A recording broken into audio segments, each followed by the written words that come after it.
Вижте ме, хора, правя си кюфтета.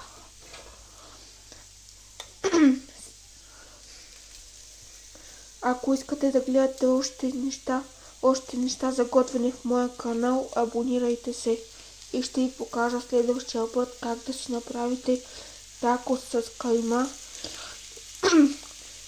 и тортила.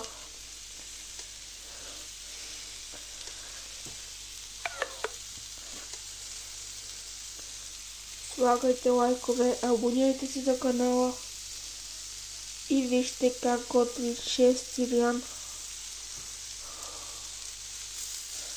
Ето тук е каймата. Вече беше свършила, взех само 400 грама, колкото да направя хубава вечеря.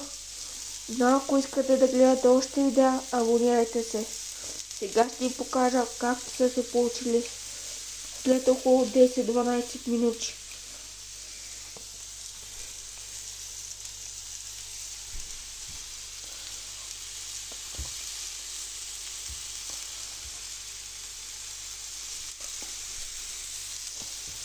Това е едно от най-големите ми кюфтета.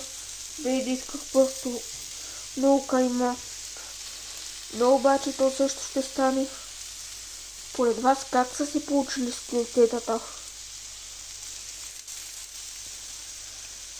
Ако искате, може да си вземете такава скаричка. Ако не искате да ползвате котлон или ако се страхувате, че ще запалите нещо, че е безопасно, но просто на нея ще станат малко по-бавно. Но можете да си купите такава от навсякъде.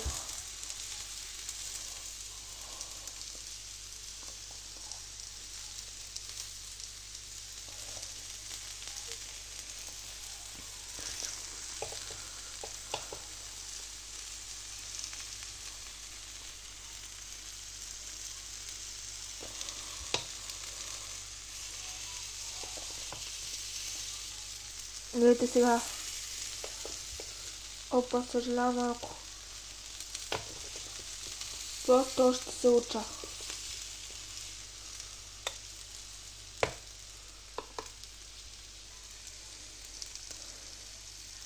Съжалявам, че тук стана малко така, просто не можах да го обърна хубаво.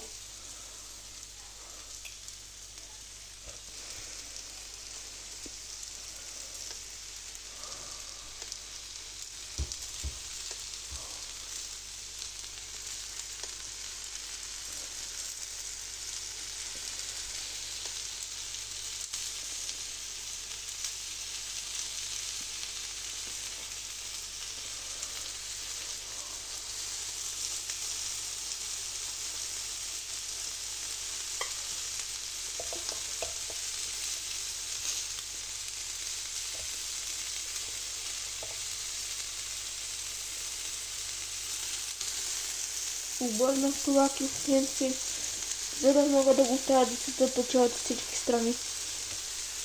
Можете и вие да си направите, не е чак толкова трудно.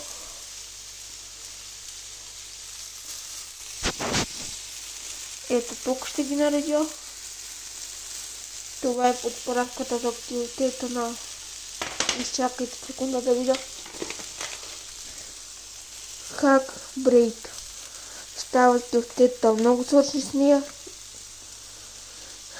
Може да си я купите от магазини Нето и Пени.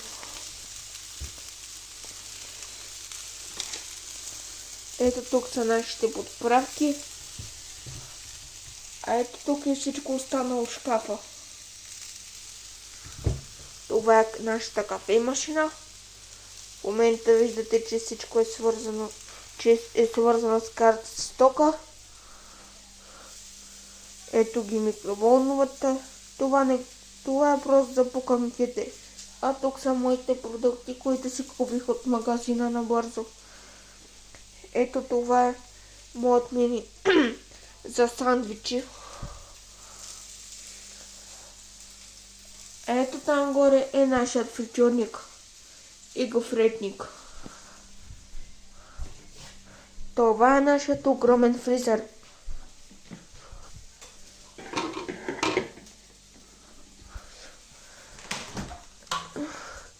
с всичките неща. Може да си купите от Клайзайнинген, немски сайт, за втора употреба за 80 евро. Това е мивката. И сега ще трябва да почакаме още минутка, докато станат кюфтетата.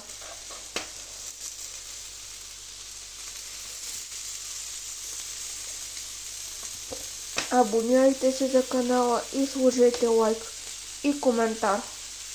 Ако ви харесват подобни рецепти, се абонирайте, защото всяка събота ще качваме видео как правим храна, която вие дори не сте опитвали. Следващия път ще бъде тортила с намазана кайма и върху циган и увита като бурито.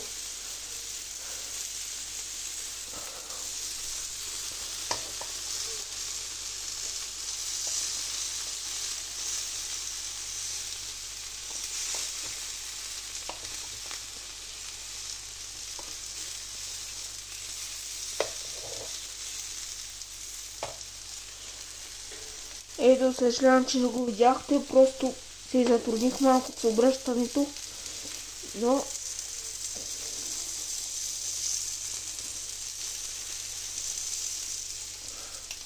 обещавам, напред нататък ще ви показвам. Чакайте, сега е време да обърне и голямото кюфте. О, вижте как се е запекало, страхотно. Сега е време да обърнем и това. Гледайте. Като от приказка са, нали?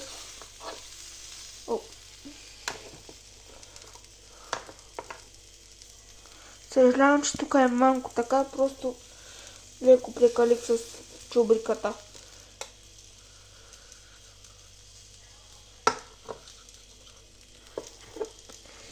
Иначе ще си правят от чубрика и сол. Иначе сега тук не се виждат, но те са в шкафа.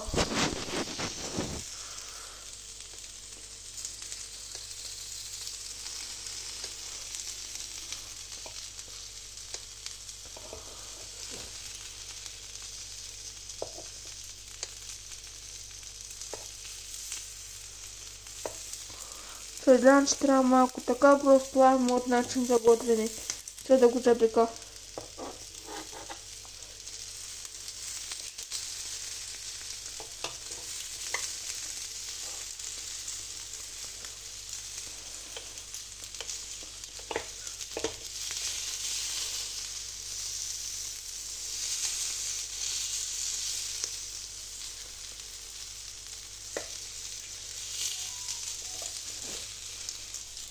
Нека да изчакаме тези тук да станат.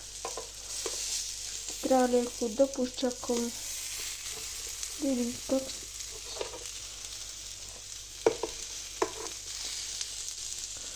На скаричката те стават по-бавно, защото не използваме олио.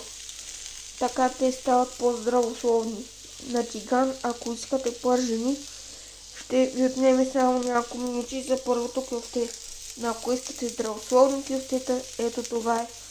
Купете си тази скаричка. Много е удобна за готвене. А също така може и да правите пържоли и всичко друго, което можете и на фритюрник. Извинете, не на фритюрник, а на тиган. Без олио. А това, разбира се, е моят ерфрайер, който готви полезна храна. В него може да правите риба, бутчета, може да ги направите като цедно от KFC. Между другото, другия път ще ви покажа как да правите бутчета с тайната рецепта на KFC. А това е моята микроволнова. Взехме я на промоция.